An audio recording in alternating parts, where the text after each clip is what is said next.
E se a maior prova de ignorância for justamente achar que sabemos mais do que sabemos?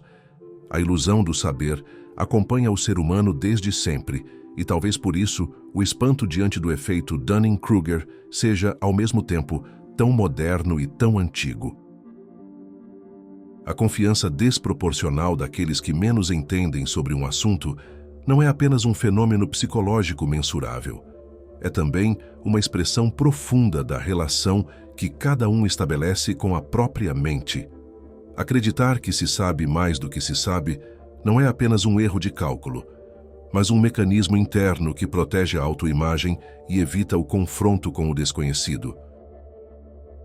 Freud observou que o eu tende a filtrar aquilo que ameaça sua estabilidade, criando narrativas internas que preservam alguma sensação de competência. A mente, portanto, pode funcionar como uma guardiã excessivamente zelosa, oferecendo certezas ilusórias para evitar o desconforto da dúvida. Antes de seguirmos, quero convidar você a se inscrever no canal e deixar seu like. Minha meta é chegar aos 1000 inscritos, e cada pessoa faz realmente a diferença.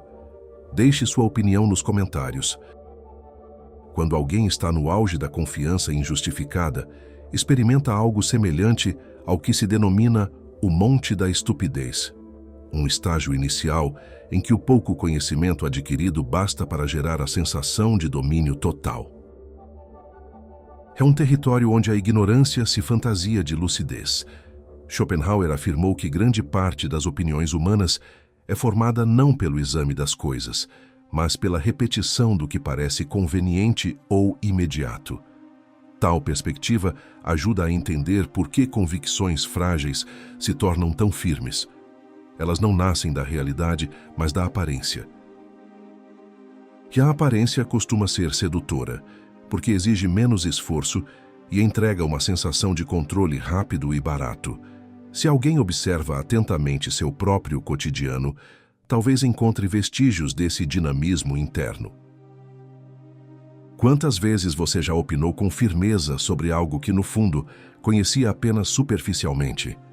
Quantas vezes confundiu familiaridade com compreensão, como se ouvir falar de um tema fosse equivalente a dominá-lo? E, sobretudo, quantas vezes o impulso de preservar sua autoestima foi mais forte do que a disposição de reconhecer um limite? Essas perguntas não servem para apontar falhas, mas para iluminar o terreno da vida interior, onde nasce a percepção que cada um tem de si mesmo. É nesse terreno que o auto-engano cresce com mais facilidade. A história de MacArthur Wheeler, que tentou assaltar bancos acreditando que suco de limão o tornaria invisível às câmeras, pode parecer absurda à primeira vista. No entanto, o que realmente causa desconforto é perceber que o mecanismo psicológico por trás dessa ação extrema é uma versão exacerbada de algo que todos carregam em diferentes graus: a tendência humana de superestimar a própria capacidade quando se desconhece a profundidade de um domínio. Jung falava da sombra como aquilo que rejeitamos, ignoramos ou não reconhecemos em nós mesmos. Talvez o desconhecimento das próprias limitações seja uma forma de sombra intelectual, um espaço interno que preferimos não iluminar, porque nos obrigaria a lidar com nossa vulnerabilidade. Essa ilusão de competência inicial não se restringe a atos extraordinários. Ela se manifesta na opinião apressada, na certeza imediata, na convicção inflexível.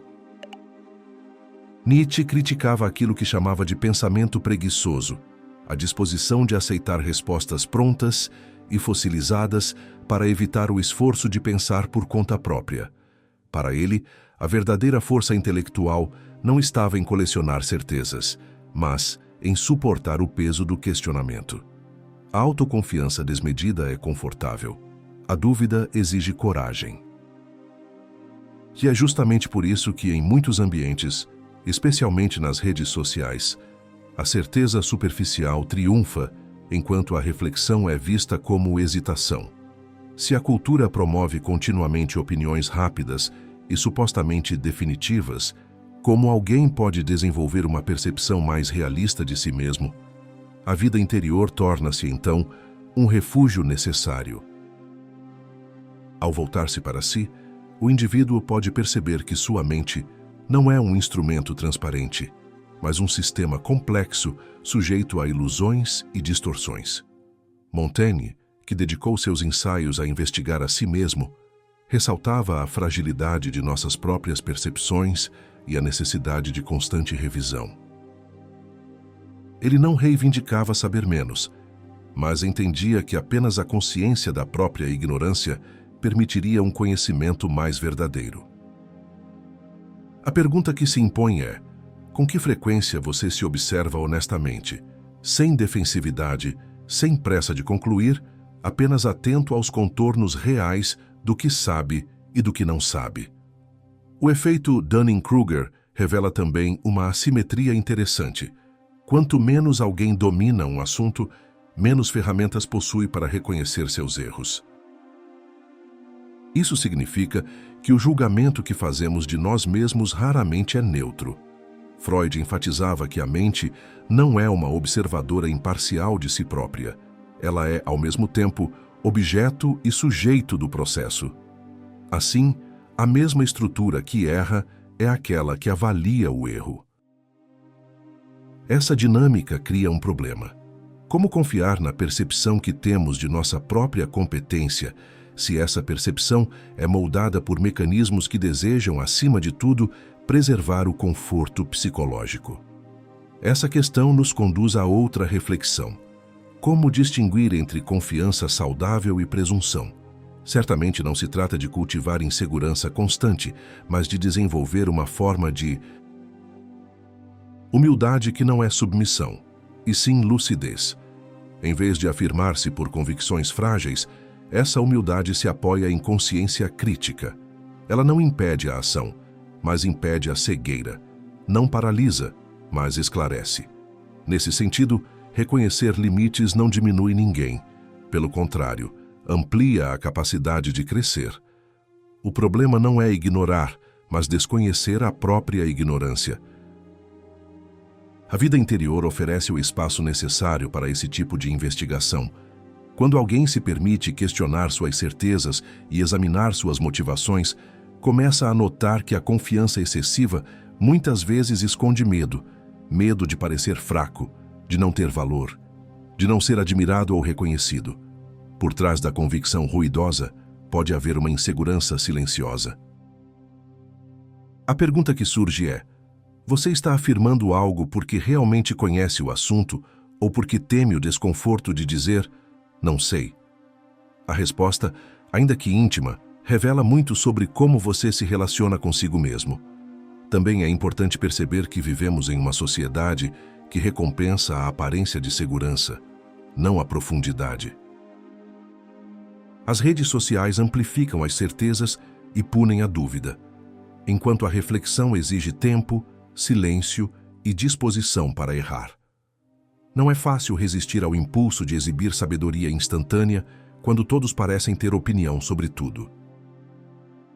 Mas, se a sabedoria começa pelo reconhecimento da própria falibilidade, talvez a pergunta mais íntima seja: quanto daquilo que você diz ou acredita diz respeito ao seu desejo de parecer competente e quanto realmente resulta de compreensão?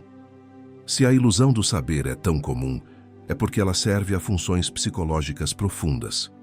Porém, ela limita o crescimento. O contato real com a própria ignorância é desconfortável, mas libertador. Ele permite que a pessoa abandone uma imagem inflada e superficial de si mesma para, enfim, iniciar um caminho mais honesto em direção ao conhecimento. E esse processo, ainda que difícil, é um gesto de maturidade interior. Trocar a segurança ilusória pela lucidez, mesmo que esta venha acompanhada de incerteza. Afinal, o que é mais valioso para você? Preservar uma imagem confortável de si ou enfrentar a verdade, mesmo quando ela desestabiliza? O confronto com os próprios limites costuma surgir de maneira silenciosa, quase sempre num momento em que a confiança outrora inflada começa a se desfazer diante da complexidade real das coisas. Esse instante marca a queda simbólica no chamado Vale da Consciência, quando percebemos que o conhecimento superficial não basta e que os alicerces das certezas fáceis eram frágeis demais para sustentar qualquer profundidade. Esse movimento interior não é apenas cognitivo, é existencial. A descoberta do quanto não sabemos tem o poder de remodelar a relação que mantemos com nós mesmos. Quando a percepção ingênua da própria competência é finalmente abalada, inicia-se uma fase de desorientação que pode ser produtiva se acolhida com sinceridade. Dunning e Kruger mostraram que indivíduos mais competentes tendem a subestimar seu desempenho ao perceberem nuances que os menos experientes ignoram. Isso faz com que o especialista, ao contrário do iniciante, reconheça a vastidão do desconhecido. Essa tomada de consciência, entretanto, é acompanhada de desconforto. Jung afirmava que o encontro com a sombra é sempre perturbador, porque nos força a ver o que reprimimos, negamos ou simplesmente não queríamos reconhecer. A ignorância sobre a própria ignorância faz parte dessa sombra. Quando finalmente enxergamos nossos limites, não apenas descobrimos o que não sabemos, mas também aquilo que evitamos enfrentar sobre nossa própria mente. Vaidades, medos, fragilidades, impulsos de controle. Essa nova percepção pode abalar estruturas internas. De repente, a sensação de domínio desaparece, substituída pela consciência de que há mais perguntas do que respostas. E aqui surge uma questão fundamental. O que fazemos quando percebemos que não somos tão competentes quanto imaginávamos? Buscamos aprofundamento real ou tentamos reconstruir rapidamente uma fachada de segurança para não lidar com o desconforto? Esta pergunta revela o conflito entre duas tendências humanas: a honestidade interna, que exige coragem, e o desejo de preservar o eu idealizado. Quando alguém começa a reconhecer a profundidade de um tema, a confiança se torna mais discreta. Isso não significa paralisia, mas um tipo de recuo contemplativo. Montaigne considerava a investigação de si mesmo um exercício contínuo de desmontar ilusões. Esse processo exige disposição para admitir falhas e limitações, não como derrota, mas como método de crescimento. Porém, admitir limites num mundo que recompensa a aparência de infalibilidade é um desafio. Que lugar existe para a vulnerabilidade intelectual em um ambiente onde todos parecem saber mais do que realmente sabem? A hesitação do sábio, tão frequentemente mal interpretada como indecisão, nasce da percepção ampliada da realidade. Nietzsche valorizava esse tipo de hesitação, não como fraqueza, mas como indício de profundidade, pois apenas quem conhece a complexidade das coisas evita respostas rápidas. Ele denunciava o perigo do pensamento superficial, aquele que prefere simplificar o mundo para não lidar com seu caráter trágico e múltiplo. Assim, quando alguém entra no vale da consciência, percebe que as próprias opiniões precisam ser examinadas com rigor e não apenas afirmadas com intensidade. Surge então a pergunta: quantas das suas certezas resistiriam a um exame honesto diante da complexidade que você ainda não considerou? Nesse processo, uma das distorções mais interessantes é o falso consenso. A pessoa realmente competente, ao perceber as nuances de um tema, tende a imaginar que todos veem o mesmo que ela. Tal equívoco leva muitos a se calarem. A profundidade produz silêncio não por insegurança, mas porque o que parece evidente ao especialista pode não ser evidente para outros. Freud, ao explorar a dinâmica interna da mente, mostrou que a percepção que temos do outro é frequentemente moldada pela nossa própria estrutura psíquica. Assim, o especialista projeta sua clareza nos demais, supondo que sua visão é compartilhada, quando, na verdade, ela pode ser rara. Quantas vezes você deixou de contribuir com algo valioso porque imaginou que todos já sabiam?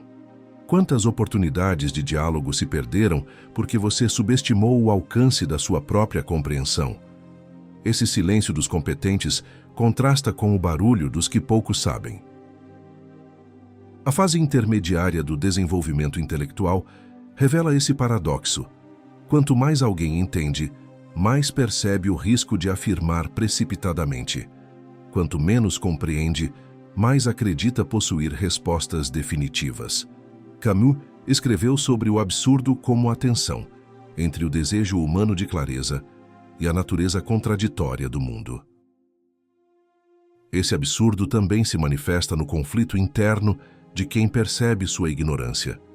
Queremos certezas porque elas confortam, mas a realidade oferece ambiguidades que precisamos aceitar. No vale da consciência, o indivíduo pode experimentar sensações contraditórias, curiosidade e frustração, esperança e confusão, lucidez e desamparo. Esse entrelaçamento emocional não é sinal de fragilidade patológica, mas de abertura. A crise de competência é, em muitos casos, um renascimento. Tudo depende da atitude com que a vivemos. Se ela for acolhida como caminho e não como falha, transforma-se em impulso para o crescimento. A pergunta que emerge dessa fase é essencial. Você consegue suportar o desconforto de não saber sem tentar encobrir essa sensação com certezas ilusórias? Ao reconhecer a própria ignorância, a pessoa se depara com a necessidade de metacognição, a capacidade de avaliar a própria mente. Esse processo exige silêncio interior e observação cuidadosa. O ruído externo das redes e das expectativas sociais frequentemente inviabiliza essa introspecção, porque incentiva respostas rápidas, posições inflexíveis e julgamentos imediatos. Mas o crescimento profundo ocorre no ritmo interno, não no ritmo das pressões externas. Nesse sentido, o Vale da Consciência se torna um espaço de transição, o momento em que alguém começa a perceber que pensar exige tempo e que amadurecer requer paciência. Quanto do seu pensamento é realmente seu, fruto de reflexão, e quanto é reflexo das pressões que o cercam? Nietzsche acreditava que o ser humano só se transforma quando é capaz de enfrentar suas próprias ilusões. Isso inclui encarar as ilusões intelectuais. Ele via a autossuperação como movimento contínuo, não como conquista definitiva.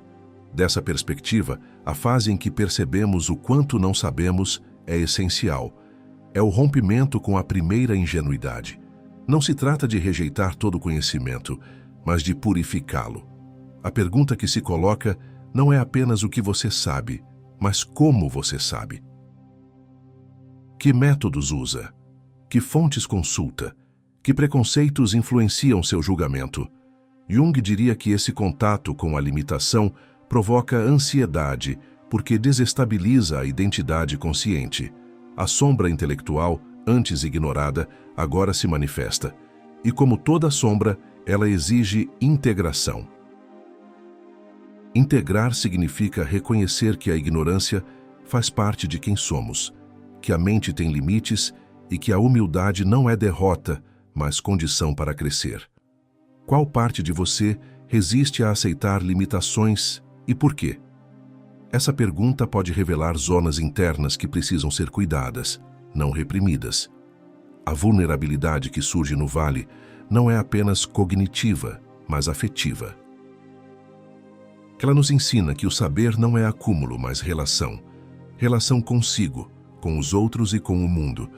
A pessoa que atravessa essa fase começa a buscar não apenas informação, mas significado. Essa busca é sutil, porque exige levantar camadas internas que antes foram ignoradas pela ânsia de parecer competente. Muitos preferem fugir dessa fase, reconstruindo rapidamente a máscara da certeza para evitar o desconforto. Mas fugir impede o amadurecimento. Permanecer, por outro lado, permite que a pessoa reformule seu olhar, seu modo de pensar e sua postura diante da vida. Nesse estágio, surge uma transformação silenciosa. A confiança passa a ser medida, não absoluta. O desejo de aprender supera o desejo de impressionar. O reconhecimento do desconhecido deixa de ser ameaça e se torna convite. A questão que se impõe é se estamos dispostos a aceitar essa travessia ou se preferimos retornar ao conforto ilusório da certeza superficial. Essa decisão não é trivial, pois toca diretamente na relação que cada um constrói com sua própria interioridade. O Vale da Consciência, apesar de desconfortável, revela que somente ao reconhecer nossos limites, conseguimos abrir espaço interno para compreender mais profundamente tanto o mundo quanto a nós mesmos. A ascensão que se segue ao período de desorientação intelectual não é um retorno ao ponto de partida, mas a entrada em uma forma mais madura de consciência. Depois de experimentar o impacto do próprio desconhecimento, o indivíduo passa a reconstruir sua relação com o saber, agora sob bases mais sólidas e menos ilusórias. Essa etapa pode ser compreendida como uma retomada gradual da confiança, porém, uma confiança depurada pelo contato com a realidade. Trata-se de um movimento que não celebra o acúmulo de certezas, mas a disposição contínua de compreender.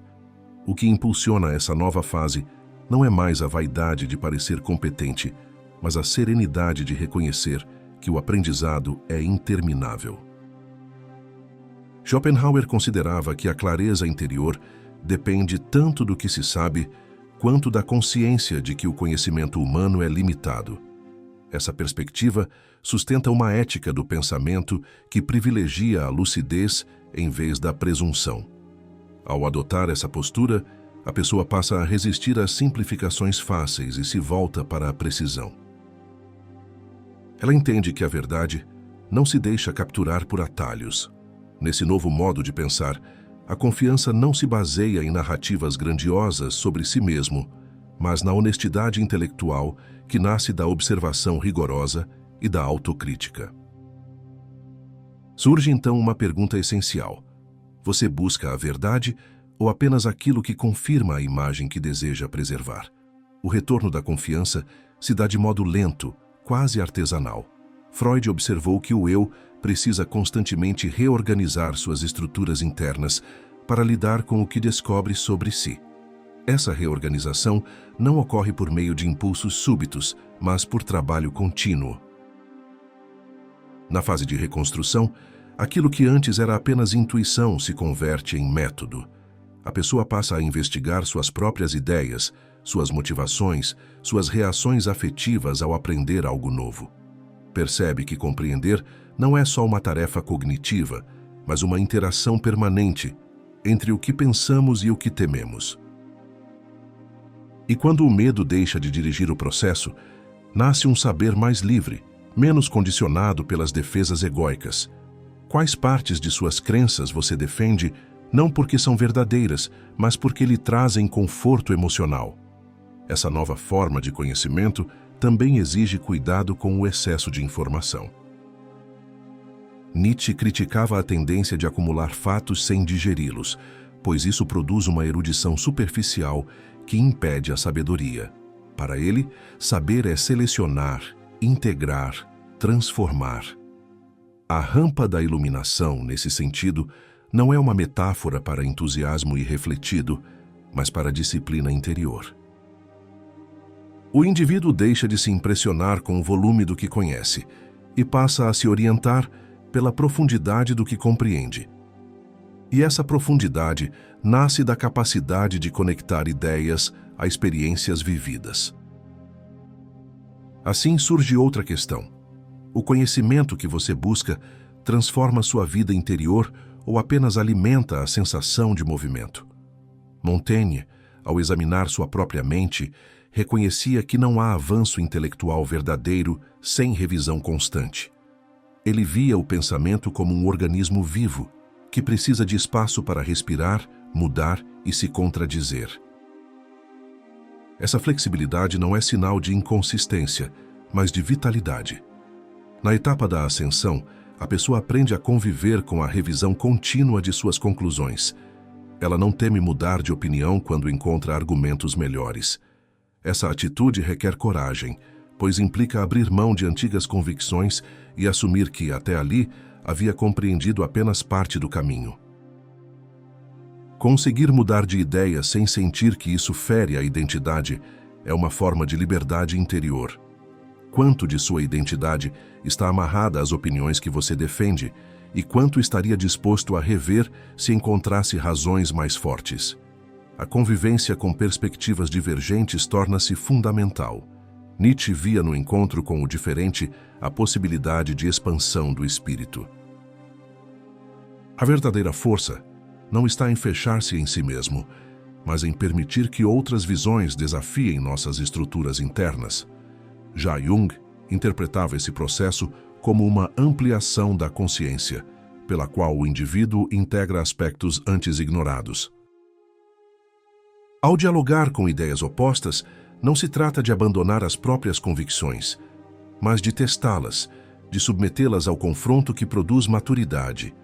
A ascensão dessa etapa é silenciosa. O pensamento se torna mais elástico, menos defensivo, mais atento ao outro. E aqui a pergunta se torna inevitável. Como você reage a opiniões que ameaçam suas certezas?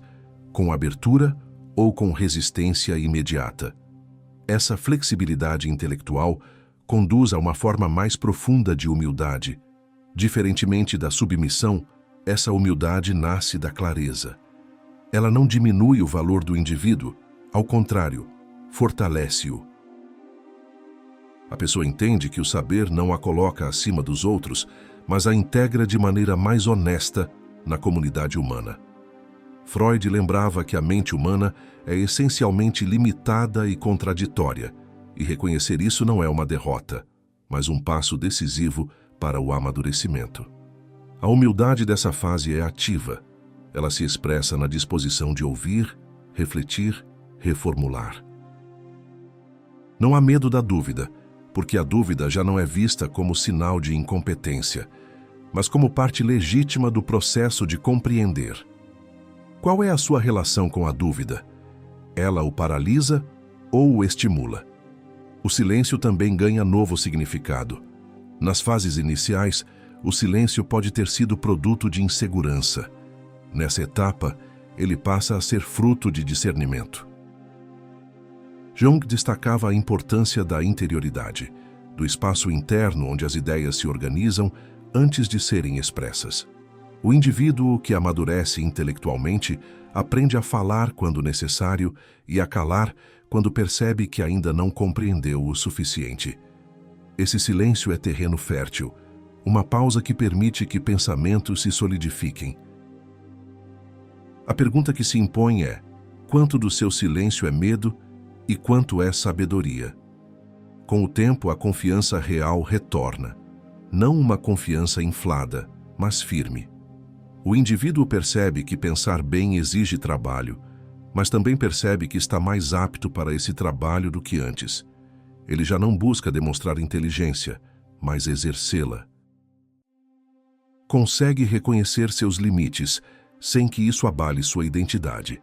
Sabe que cometerá erros, mas também sabe que poderá corrigi-los. A relação com o saber se torna uma parceria, não uma performance.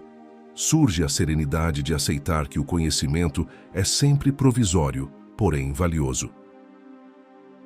A questão que permanece é: você busca dominar o conhecimento ou permitir que ele o transforme?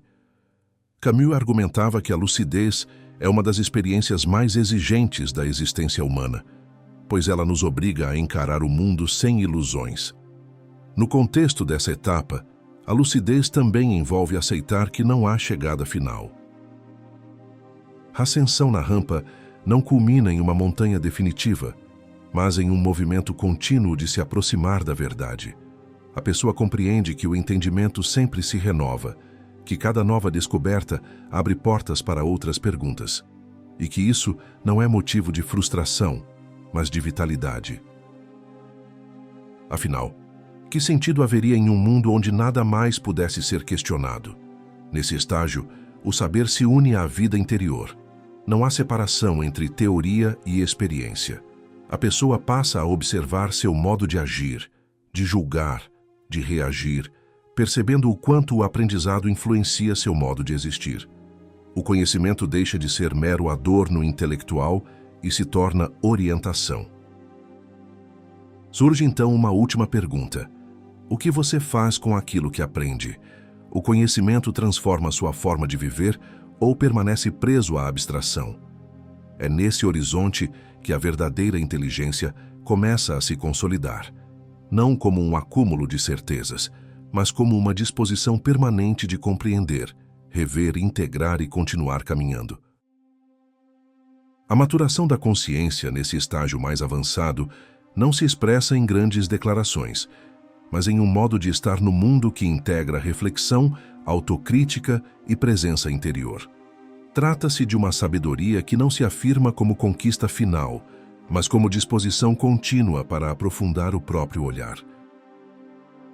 Esse movimento não ocorre de forma linear. Ele se desdobra em espirais, revisitando questões antigas sob novas luzes e reconhecendo a cada volta que a compreensão adquirida é sempre parcial. É justamente essa percepção que diferencia conhecimento superficial de sabedoria, saber que todo entendimento é provisório e, ao mesmo tempo, valioso. A consciência amadurecida não busca mais certezas rígidas. Nietzsche considerava que a força do espírito reside na capacidade de suportar o inacabado, de viver sem depender de verdades absolutas. Essa força não se traduz em frieza, mas em vitalidade. Quando a pessoa aceita que seu saber é limitado, abre espaço para que o pensamento continue a se mover. A rigidez desaparece.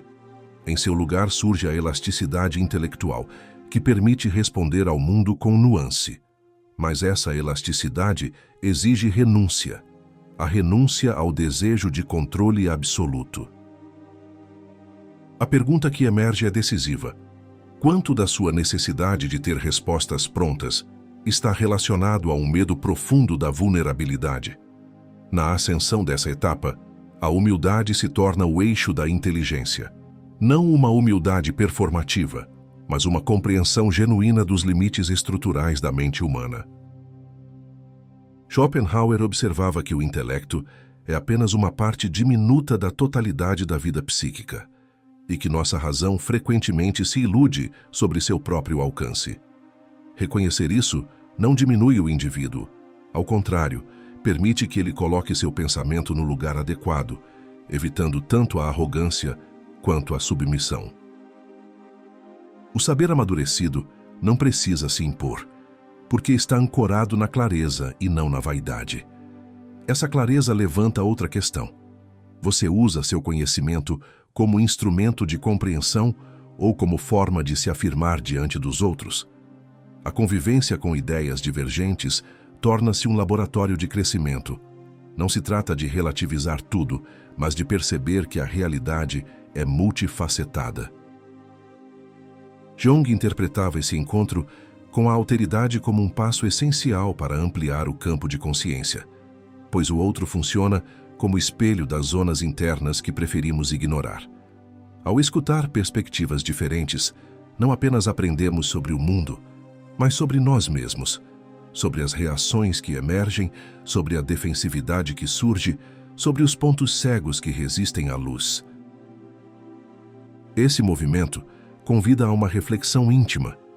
Como você reage internamente quando encontra argumentos que desafiam seus pressupostos mais caros? Sente curiosidade ou ameaça? Essa etapa envolve também uma mudança profunda na relação com o silêncio. O silêncio deixa de ser interrupção e passa a ser território.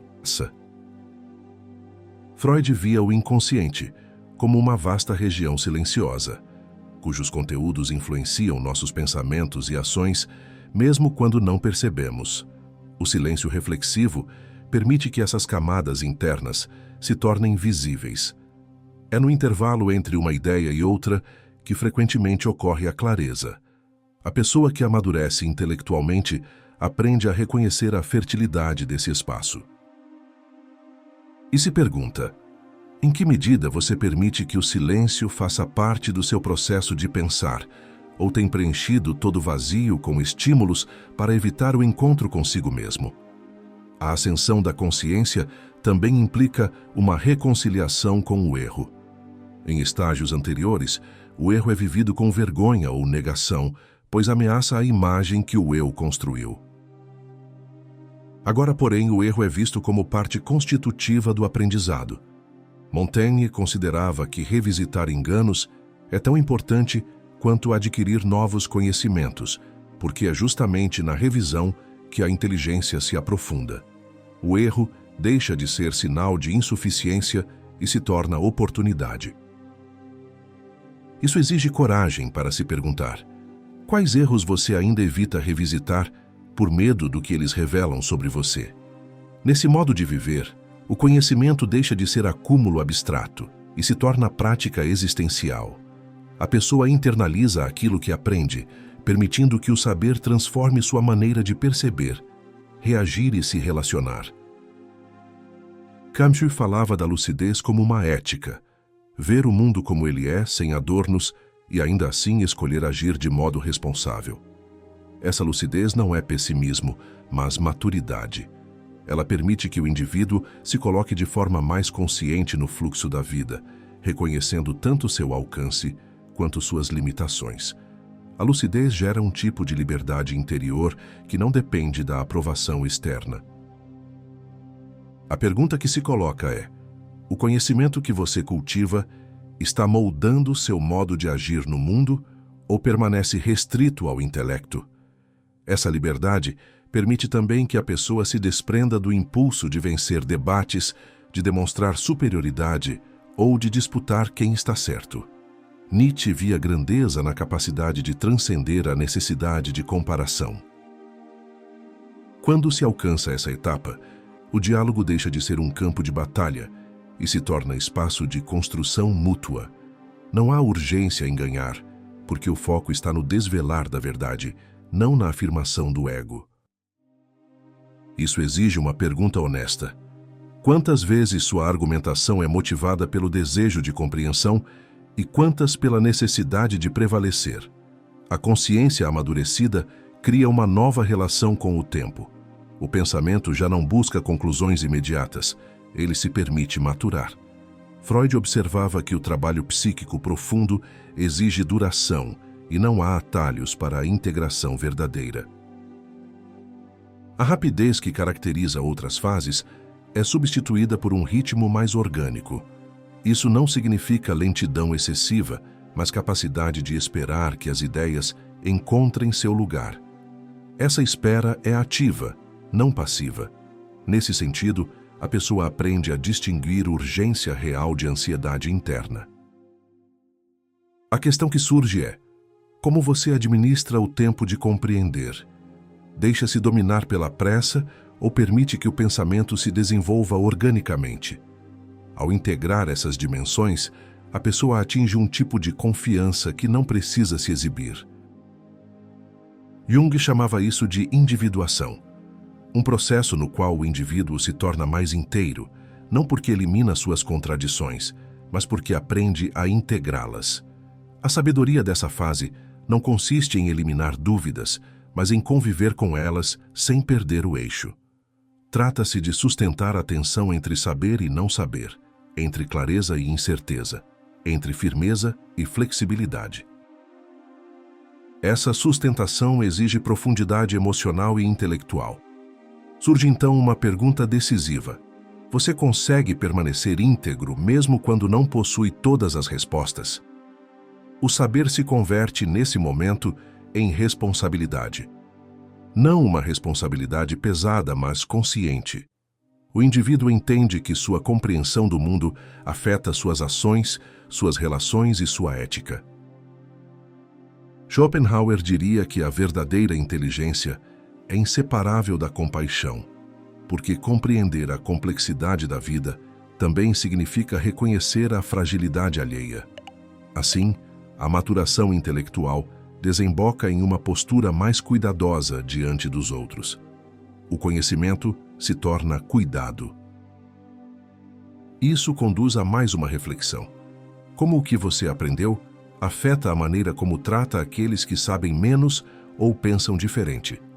Por fim, essa etapa revela que a verdadeira profundidade não está em possuir respostas definitivas, mas em se manter em diálogo constante com a própria interioridade.